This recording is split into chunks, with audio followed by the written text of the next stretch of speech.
Mas eu disse: olha, eu quero que você exercite a sua fé em mim, porque esta guerra é minha, a vitória é minha, não é de vocês. Assim fizeram e venceram. Um dia, Deus disse para Noé: Noé, construa um arco. Com um detalhe: nunca tinha havido, até aquele momento, chovido sobre a terra. Nem sabiam que era isso. Nem sabiam.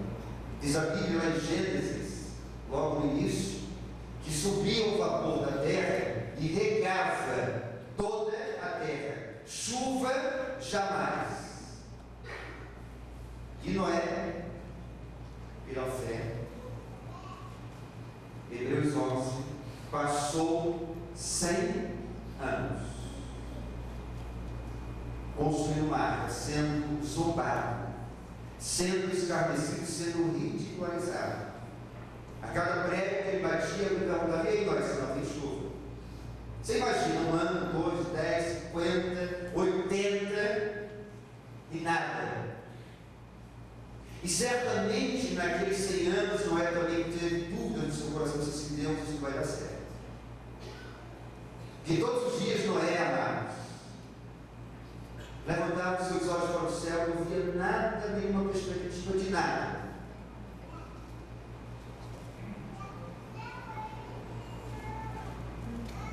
E no 100º ano de Deus, choveu. Davi conhecia essas histórias. E Davi, amados, tinha, preste atenção comigo agora.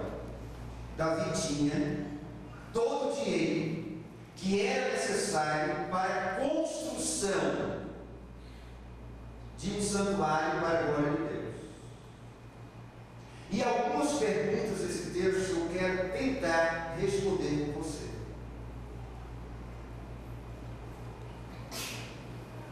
Porque Deus chamava Davi para o exercício da fé. Somente isso.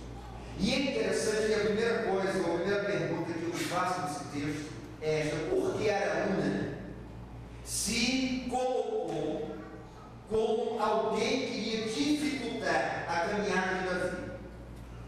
Araúna disse: olha, Davi, todo esse monte aqui onde eu estou, que é o monte Moriá, eu vou te dar. Davi queria exercer a sua fé. Araúna não queria. Queria facilitar para ele aquele momento só porque ele era rei.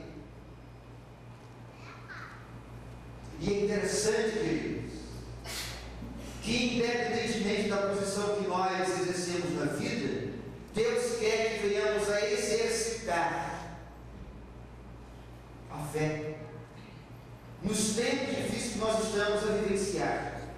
E Araúna se coloca contra. É interessante, amados, quando o povo de Deus, orientado por Deus, convocado por Deus, desafiado por Deus, é chamado para fazer uma obra. Tem pessoas que não querem que essa obra aconteça e não querem que a igreja do Senhor Jesus Cristo exercite a sua fé.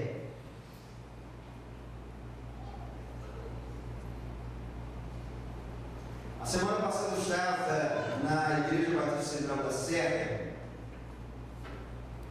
pregando nos seus 20 anos, e no domingo de manhã houve um almoço e sentamos numa mesa e sentou o pastor que é amigo, que lidera, e eu não gosto muito dessa expressão grande igreja, mas é uma grande igreja de Vitória.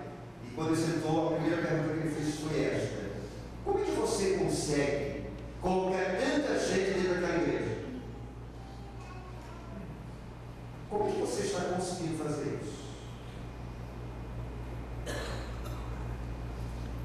Eu disse: olha, ele vai dando um jeito aqui, um jeito ali. Mas nós não temos uma área. E ele gostou dessa informação, porque ele não tinha essa informação.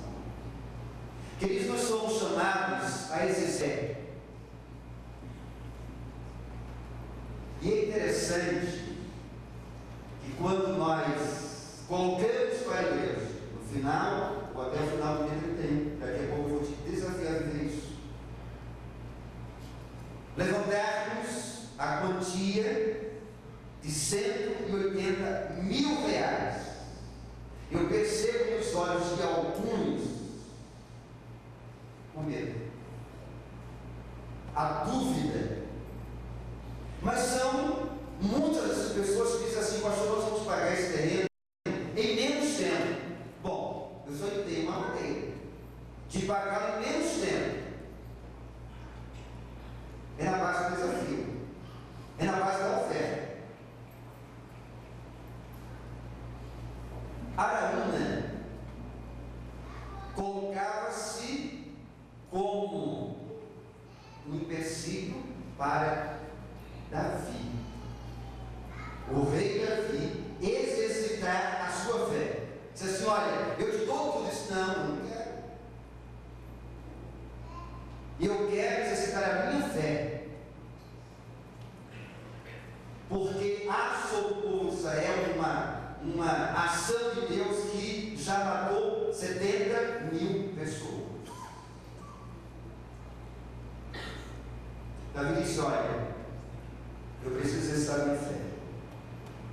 A segunda pergunta desse texto que diz é esta: por que o Monte Moriá? É interessante que em Gênesis 22, 2, Deus disse assim para Abraão: tu vais sacrificar o teu filho Isaque sobre o Monte Moriá.